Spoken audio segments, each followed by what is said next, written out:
Hello and welcome. This is Rashna Rawat and you're watching Bollywood Gossiping and Fashion Fusion Station. एक बार फिर से आज मैं आ चुकी हूँ सिंधी काउंसिल के ऑफिस। जी हाँ, मीडिया प्रेस क्लब के अध्यक्ष और सिंधी काउंसिल ऑफ इंडिया के राष्ट्र अध्यक्ष नॉर्दर्न साइड से हमारे सर हैं अशोक लालवानी जी। नमस्कार सर। और सिंधी काउंसिल ऑफ इंडिया के ही senior advisor Mohan Ahuja sir भी हमारे साथ इस वक्त मौजूद हैं। नमस्ते सर, कैसे हैं आप? बहुत बढ़िया। आप, मैं चाहूंगी आपके माइक पकड़ लीजिए और इधर से मैं सर के साथ माइक। ये बताइए कि कैसी तैयारियां चल रही है? मैंने सुना है कि जापान टूर इस वक्त रॉक होने वाला है। जापान टूर की तैयारियां, पहले तो जय झूलेलाल कह दूं कि हमारे सारे सिंधी परिवार जो है हमारे साथ जुड़े हैं। ये परिवार हमारे साथ पहली बार ऐसा हुआ है। हमारा पिछले 27 साल से, अब ये 27वां कॉन्क्लेव है, तो हम जो है अपना देश विदेश की यात्राएं करते रहते हैं। अपनी सिंधी सभ्यता, संस्कृति, खान पान, पहनावा, इस पे सारों को जो है जोड़ते हैं। हमारा सिंधी समाज जो है अलग थलग हो गया था, हमारे को कोई अपना स्टेट मिला नहीं था, तो हम अलग थलग हो गए, तो इसलिए हम अलग अलग जगहों पे बस गए जाके। तो हमारी कोशिश ये रही कि सबको जो है हम हर साल पूरे देश विदेश की यात्राएं करें, जितने भी सिंधी परिवार हमें मिले उनसे जान पहचान बने, बातचीत हो, अपनी संस्कृति को जिंदा रखें। मैं मोहन सर से क्वेश्चन पूछना चाहूंगी। सर, आप भी जा रहे हैं जापान टूर पे? इसकी सिर्फ ऑर्गेनाइजिंग टीम में हूँ, ऑर्गेनाइज कर रहे हैं, ये तो मतलब और भी बहुत बड़ी बात है कि मतलब जापान जा नहीं रहे हैं लेकिन ऑर्गेनाइज कर रहे हैं और सब लोगों को ले जाने के लिए इंतजाम कर रहे हैं। सर, पहले तो मैं आपके इंतजामातों को लेकर के मैं पूछना चाहूंगी कि कितने बड़े इंतजाम, और मैंने सुना है कि 270 लोग जा रहे हैं। ये 270। तो सर कैसे मैनेज होता है ये सब? ये हमारे बैक एंड पे बहुत बड़ी टीम है हमारी, जो तरह तरह के अलग अलग, जैसे कुछ हमारे ग्राउंड लॉजिस्टिक के लिए अलग टीम को, RTW को हमने दिया हुआ काम, हमारे वीज़ा के लिए अलग टीम लगी हुई है, और सब लोगों से हमारी यहाँ पे बैक एंड अकाउंटिंग टीम बीना जी लगी हुई है। इन सब के ऊपर हमारे हेड प्रेरणा स्रोत अशोक लालवानी जी, इनकी ऊर्जा, इनकी सकारात्मक ऊर्जा हम सबके लिए मतलब एक मिसाल है कि जितनी मेहनत ये करते हैं ना, तो उनको सपोर्ट करने की इच्छा होती है। हर परेशानी को हल करने में हम इनसे कुछ ना कुछ रोज़ नया सीखते हैं, तो उस परेशानी को हल करते जाते हैं। और मेरे ख्याल से जो इस बार जो हमारा कॉन्क्लेव है, बहुत ज़्यादा सकारात्मक दृष्टि से आगे बढ़ रहा है। हम लोग एक खास मकसद सोच करके चल रहे हैं। जितनी आज तक हमारी यात्राएं चली हैं, सिंधी सभ्यता बहुत संघर्ष में, शून्य से शिखर तक के हम बड़े हैं। इसके अंदर हमने बहुत संघर्ष किया, लेकिन आज बहुत शिखर पर है। और जापान का भी सेम पोजीशन रही है, वो भी शून्य से नीचे था। उन्होंने स्वावलंबी अपने अपने स्वावलंबन को उन्होंने आदर दिया, अपने कर्मयोगी बन करके आज विश्व के प्रथम श्रेणी के देशों में आ गया है। इसको उगते सूरज का पहला देश कहा जाता है, जब सबसे पहले वहाँ आता है। तो वहाँ के लोग किस प्रकार से कर्म करके इतना प्रगतिशील बने, और हम सिंधी सभ्यता वालों ने कितना संघर्ष करके यहाँ तक पहुँचे। अपनी सभ्यता का प्रचार करने के लिए हम जापान जा रहे हैं, और उनकी संस्कृति से कुछ सीख करके यहाँ आना चाहते हैं, ताकि उसका प्रचार प्रसार हम यहाँ कर सके। ये इस विचार से हम सब लोगों को अपने साथ, पूरे डेलीगेशन को ले जा रहे हैं, अपनी सभ्यता को ले जाते हैं। पाश्चात्य सभ्यता का हमारी संस्कृति का नुकसान करने के लिए बहुत प्रभाव रहता है। जापान में भी जरूर ऐसा होता होगा, लेकिन पाश्चात्य सभ्यता होते को का आकर्षण रखते हुए वो कैसे प्रथम श्रेणी में आगे बढ़ रहे हैं, ये रहस्य जानने के लिए हम सब लोग वहाँ पर एकत्रित हो रहे हैं। वहाँ के सब लोगों से मिलेंगे और वहाँ की सभ्यता को जानने की कोशिश करेंगे। पाश्चात्य शैली उनकी जापानी सभ्यता को क्यों नहीं दबा पाई, हमारी सिंधी सभ्यता को आगे बढ़ाने के लिए, हम उसके लिए एक प्रेरणा लेने के लिए सब लोग वहाँ एकत्रित हो रहे हैं। सर ने जो पॉइंट उठाया ना, इस कॉन्वर्सेशन को थोड़ा सा और इंटरेस्टिंग बनाने के लिए सर मैं आप लोगों से एक छोटा सा रैपिड फायर ये पूछना चाहती हूँ कि जापान की ऐसी एक कौन सी पारंपरिक चीज है जो आपको बहुत ज्यादा पसंद है और वहां जाकर के आप करना चाहेंगे?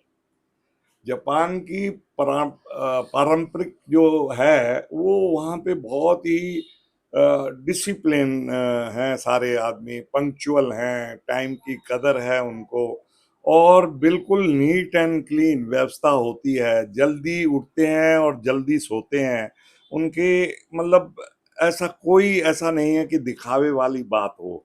मेहनती हैं, कर्मठ हैं, बहुत ज़्यादा जो है वो ही हमारे जो सिंधी समाज में है, हमारे सिंधी भी बहुत कर्मठ और मेहनती हैं, ये मैचिंग हमारी उनके साथ मिलती है। सर से पूछना चाहूंगी, सर आप बताइए कि आप अगर जापान जाते, वैसे आप जा सकते थे, आप नहीं गए, वो आपकी पर्सनल चॉइस है, हाँ। लेकिन अगर आप वहां जाते तो क्या वो पहली चीज थी जो जापानीज की आप लोग करते? जापान की पंक्चुअलिटी टाइम को हम लोग घंटों में पंक्चुअलिटी समझते हैं, वो सेकंडों में पंक्चुअलिटी पे चलते हैं। यहाँ तक पहुँचने के लिए उन्होंने क्या क्या सेक्रीफाइस किया और उनकी आगे की क्या योजनाएं हैं, ये समझने के लिए हम जा रहे हैं। इतनी एक्यूरेट पंक्चुअलिटी वो कैसे सीखे। सबसे बड़ी चीज़ जो आज तक हमने उनसे समझी है, उन्होंने अपनी मेहनत अपनी लगन को खुद आदर दिया है। हम लोग अपने संस्कारों को आदर कम देने की कोशिश करते हैं, दूसरी सभ्यता पश्चिमी सभ्यता से ज़्यादा आकर्षित होते हैं। क्या ये आकर्षण वहाँ नहीं है? वहाँ पे भी है। बिल्कुल। उसके बावजूद उन्होंने अपनी सभ्यता को शिखर तक कैसे ले गए, अपने कर्म को अपने आलस्य से जीत करके दिखाया, ये सीखने के लिए हम वहाँ जा रहे हैं। ये हमने पढ़ा है, ये सुना है। जो हमारे जापान चैप्टर के दूसरे नई टीम हो रही है, उन्होंने ये सब चीज़ हमें बताई है।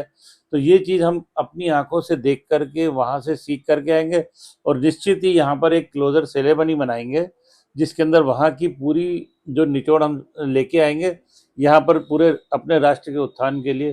केवल सिंधी सभ्यता नहीं, भारत राष्ट्र की सब सभ्यता को आगे बढ़ाने के लिए उसका सब लोगों को उसके बारे में समझाएंगे कि हमने क्या क्या किया। Very nice. अच्छा सर ये बताइए, 270 लोग जा रहे हैं, इनकी व्यवस्था के बारे में जानना चाहती हूँ मैं। हाँ, व्यवस्था के बारे में ऐसा है कि हमारा पहले तो था कि हम 120 लोग जाएंगे, लेकिन लोग बढ़ते गए, हम भी कारवां बढ़ाते चले गए, 120 से 270 हो गए। 270 हो गए। और ये पहली बार हुआ है हमारे पिछले 26 सालों में कि पहले लास्ट टाइम हम ऑस्ट्रेलिया न्यूजीलैंड गए थे तो लगभग 160 लोग थे, अभी 270 हो गए। अभी भी लोगों के ये अभी केवल एक दिन रह गया है, फिर भी लोग काफी कोशिश कर रहे हैं, जोर लगा रहे हैं कि हमें ले चलो। लेकिन अब जो है ये जो अब जो है ये कि हमने अपने सिंधी परिवारों को हम चाहते हैं कि हम हमारे साथ ज़्यादा से ज़्यादा चलें, लेकिन उसके लिए व्यवस्था भी करनी पड़ती है। तो उसके लिए हमने एक टूर एजेंसी, एक जो है आरटीडब्ल्यू और दूसरा जो है रेड कारपेट, दो जनों को मिला दिया और हमारे होटल कॉमन है, सभी लोग उन्हीं होटलों में रहेंगे। सुबह का ब्रेकफास्ट हम सब लोगों का कॉमन जगह पे होगा और उसके बाद हम बसों के हिसाब से जो एक 44 लोगों का परिवार बना दिया है, वो बस में जो व्यक्ति जाएंगे वो उसी बस में घूम के रात को केवल जो है वो डिनर पे मिलेंगे या होटल में मिलेंगे। बीच में हमने कोई भी ऐसा नहीं रखा कि हम बीच में कहीं उनको, क्योंकि उसमें समय नष्ट होगा और हम जो है उनको घुमाने के साथ साथ वहाँ के कल्चर को भी बहुत अच्छे तरीके से देखेंगे, उनमें से सारी अच्छी चीज़ें अपनाएंगे।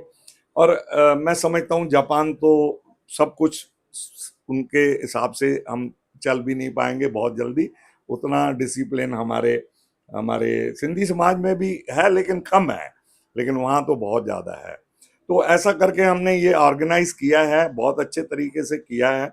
बाकी है कि जहाँ लोग होते हैं तो वहाँ पे उनके सबके अपने अपने अलग अलग विचार, अलग अलग खाना, अलग अलग तरीके से सोचना होता है, लेकिन हमने उसके लिए भी सिस्टम बनाया है। हमने हर बस में एडमिन रखे हैं जो उनको कॉमन चीज़ों पे सिर्फ बताएंगे कि ये चीज़ें कॉमन हैं, इनको इस तरीके से ही चलना है। तो हम थोड़ा सा हम भी स्ट्रिक्ट रहेंगे, उनको भी जो है डिसिप्लिन के बारे में बताएंगे। तो ये हमारा पूरा रूपरेखा है, इसमें हम जो है अच्छे तरीके से ऑर्गेनाइज करेंगे जो है। अच्छा जापान जाने वाले, क्योंकि 270 लोग जा रहे हैं, उनके लिए डूज एंड डोंट्स। हाँ, ये सारे किए हैं। अभी हमने जो है जब तकरीबन सब लोगों के वीज़ा लग गए हैं, केवल हमारे एक सिंगर का जो है वीज़ा अभी तक नहीं आया, काफ़ी समय से हमने जो है वो अप्लाई किया हुआ है, लेकिन अब एम्बेसी के हाथ में है, कब हमें वीज़ा देंगे या नहीं देंगे, या वो जा पाएगी या नहीं जा पाएगी। लेकिन फिर भी हम अपने कार्यक्रम को बहुत अच्छा और बहुत सुंदर बनाने जा रहे हैं और हमारे साथ और भी कई सिंगर हैं जो कमी तो खैर उसकी नहीं हट पाएगी, लेकिन हाँ कुछ न कुछ तो कॉम्प्रोमाइज हो ही जाएगा। मैं आशा करती हूँ कि जो भी सिंगर हैं उनका वीजा जल्दी से जल्दी लग जाए। सर आप बताइए क्या डूज एंड डोंट्स होने चाहिए जापान जाने वाले लोगों के लिए, एक गाइडलाइन। छोटी छोटी सी चीज़ें, बेसिक चीज़ें अपनी 15 से 16 दिन वहाँ रहेंगे तो एक नया परिवार वहाँ पे संगठित हो रहा है, हमारे विशाल परिवार हो रहा है, और उसको हमने छोटे छोटे टुकड़ों में बांटा है, हर बस के एक परिवार बना दिया है। क्योंकि जापान जो है छोटी रेस्टोरेंट छोटे हैं, कई स्टैंड छोटे हैं, इसलिए हमने ये अलग अलग ग्रुप बना करके एक परिवार बना दिया। अब ये परिवार के लोग एक दूसरे की मदद करेंगे, एक परिवार का मुखिया टीम एडमिनिस्ट्रेटर बना दिया, वो एक एक ग्रुप को फॉलो करेंगे। लंच एक जगह पर न करके उनके अलग अलग जगह व्यवस्था की गई है, सवेरे ब्रेकफास्ट और डिनर सब लोग एक साथ मिल करके करेंगे। ये छोटी सी चीज़ है। इसके अलावा रोज़मर्रा की अपनी नियमित दवाइयाँ वो अपने साथ जरूर ले चले लोग, जो डॉक्टर का लिखा हुआ प्रेस्क्रिप्शन हमेशा साथ रहे। अपनी SOS दवाइयाँ यानी जो इमरजेंसी में उन्हें चाहिए होती हैं, जो किसी दवाई से उनको एलर्जी है वो ज़रूर उनके पास लिखा होना चाहिए, क्योंकि जापान के अंदर के डॉक्टर और इंडिया के डॉक्टर का प्रिस्क्रिप्शन अलग होता है, इसलिए अपना प्रिस्क्राइब जरूर होना चाहिए। हो सके तो अपने मोबाइल के अंदर लैंग्वेज कन्वर्टर ऐप डाउनलोड कर लें, क्योंकि जापानीज़ भाषा और इंडियन और इंग्लिश भाषा का बहुत चेंज है, किसी जगह पर उसको भाषा की दिक्कत हो सकती है। हमने अपनी तरफ से प्रयास किया कि लोगों को कम से कम दिक्कत हो, हमने सब लोगों का अपना एक आईडी बनाया है। आईडी हर एक के पास रहेगा, आईडी के पीछे जापानीज भाषा में रहने का स्थान रखा है। कहीं उसे किसी कारण से कोई आदमी हमसे अलग हो जाए तो हमने हर कार्ड के पीछे होटल और उसको जापानीज भाषा में लिखा, ताकि वो किसी को कार्ड दिखा करके वहां पहुंच सके। ये इस तरह की छोटे छोटे प्रयास हमने किए हैं, जो समय समय पर लोगों को वहां पर हैंड ओवर करेंगे, इस तरीके से इकट्ठे हो सकते हैं। दोपहर का टाइम एक जगह पर अगर हम लोग 250 जने खड़े हो जाएंगे खाना खाने के लिए, तो इतना रश हो जाएगा कि जो पहले और आखिरी जने के बीच में समय खराब होगा। इसलिए अलग अलग होटल्स में अरेंजमेंट किया गया है। इससे अलग अलग वेन्यू से होते हुए रात को आकर सब लोग इकट्ठे होंगे। क्रूज पे हम सब लोग इकट्ठे होंगे, सब लोग एक साथ एंजॉय भी कर सकेंगे। मकसद केवल अपनी सभ्यता का प्रचार और दूसरों की सभ्यता की गुण सीख करके आना है, ताकि हम अपनी सभ्यता को एक कदम और आगे बढ़ा सके। बहुत ही खूबसूरत बात है ये, और मैं मुबारकबाद देना चाहूंगी 270 उन सारे लोगों को जिनको ये मौका मिल रहा है विशेष रूप से जापान और कोरिया का, साउथ कोरिया का टूर करने का। और इसी के साथ ही मुझे लगता नहीं कि अब और कुछ रह गया है कवर करने का। उसके बारे में थोड़ा सा जो है डोंट वाली बातें भी रह गई हैं। जी जी। मैं ये सबको अपील करूंगा, जो भी हमारे साथ हमारे परिवार के सदस्य चल रहे हैं, माताएं बहनें भाई बच्चे सब जो है, उनको एक तो जो घर के मुखिया हैं, हेड हैं, उनको ये बताना चाहूंगा कि अपने साथ कम से कम लगेज, एक बैग अलाउड है और एक हैंड बैग अलाउड है। अगर उन्होंने गलती से दो दो तीन तीन बैग कर दिए तो वहां पे पोर्टर नहीं मिलता है। अगर मिलेगा तो वो बहुत बड़ा खर्चा हो जाएगा, और उनको जो है इस चीज का ध्यान रखना है। फिर पोर्टर नहीं मिलेगा तो उनको अपने कमरे तक पहुंचाना, फिर उनको वापस बसों में लोड करना, ऐसे 4 पॉइंट आएंगे। पहले हम एयरपोर्ट से तो खैर चलो वो ड्राइवर वगैरह चढ़ा देते हैं, उसके बाद जब होटल के पे उतरेंगे तो होटल के बाहर ही वो सामान रख देते हैं। ऊपर ले जाने का काम अगर बेल बॉय वहां मिल गए तो वो कर लेंगे, नहीं तो हमको सबको अपने रूम में ले जाना पड़ता है। हालांकि हमने पोर्टर के लिए उनको बोला भी, पैसे भी जमा कराए, लेकिन उन्होंने आखिरी मोमेंट पे मना कर दिया कि वहां पे लेबर नहीं मिल पाएगी आपको। तो खैर एनी हाउ, अब ये एक तो ये अपील है मेरी सब लोगों से, और दूसरा जो है, हम एक बार जो है सबको एक टाइम देते हैं तो सारे ब्रेकफास्ट करके थोड़ी ब्रीफिंग के लिए सारे इकट्ठे होंगे, और सबके हमने बसों के नंबर और बसों की पासेस दे रखी हैं। वो पासेस जो है वो उसी बस में चढ़ेंगे जिस बस में उनका एक बार तय हुआ है। रोज रोज हम उनको नहीं बताएंगे, और ये कार्यक्रम के लिए मैं उन एडमिन्स को अपील करूंगा कि जो हम नियम बनाएं उस पे थोड़ा सा पूरी तरह से ध्यान दें और लोगों को भी समझाएं। अगर उन नियमों पे नहीं चले तो वो टूर का कुछ जो है उसकी रूपरेखा बिगड़ सकती है।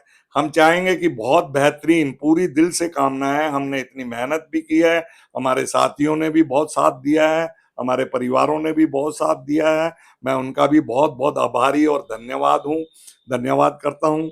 लेकिन अब जाने से पहले ये मैं उनको बताना चाहता हूँ कि हम सारे के सारे परिवार एक हैं, लेकिन बसों में जो जाने वाले हैं वो बसों तक ही सीमित हैं। दूसरी बसों में ना चढ़ें, एक ही बस जो तय हुई है उसमें चढ़ें, उसी में घूम फिर के वही जगह जाएंगे, सारे उसी जगह पे जाएंगे, आगे पीछे हो सकते हैं, लेकिन उस सारी चीजें जो हमारी आर्टलरी में है वो सारे जने घूमेंगे, सब जने लंच खाएंगे, बहुत अच्छा लंच मिलेगा, लेकिन अलग अलग प्लेसेस पे, या एक ही रेस्टोरेंट होगा तो 40 लोग खा के निकलेंगे, 44 लोग, तो उसके बाद दूसरे 44 आएंगे घूम फिर के। तो समय को मैनेज करना है, मैनेजमेंट बहुत चाहिए इसमें, और हमने बहुत दिमाग लगा के और बहुत सोच समझ के ये प्रोग्राम बनाया है। फिर एक बार मैं सबका धन्यवाद कहता हूँ, मेरे परिवार के लोगों का, मुझे सभिनी भाउरनि खे भेनरुनि खे, मुंहिंजे ॿारनि खे, पंहिंजो सभिनी खे जय झूलेलाल।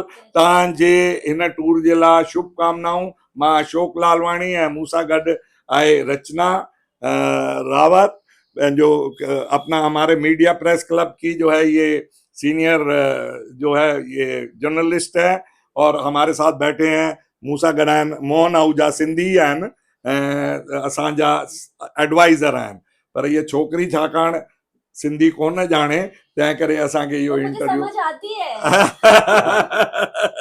त और जल्दी सीख भी जाऊंगी। त असां इनखे एतिरे में ई ख़तमु कयूं था। बाक़ी वरी कोशिशि कंदासीं, असां सभिनी खे हिकु दफ़ो वरी ब्रीफ करण जी कोशिशि कंदासीं सुभाणे या लास्ट ॾींहं ते थोरो टाइम जे लाइ। इहा वीडियो असांजी निकिरंदी, तेसि ताईं तव्हां सभिनी खे शुभकामनाऊं, ऐं असां सभिनी जो कोशिशि कंदासीं कि एयरपोर्ट ते पर्सनली अची करे वेलकम कयूं, ऐं तव्हां सभिनी खे शुभकामनाऊं ॾियूं। जय झूलेलाल। जय जय झूलेलाल। तो दोस्तों डूज एंड डोंट्स आपको पता चल चुके हैं, बाकी बहुत बहुत शुभकामनाएं आपको, आपका सफर कमाल का रहे।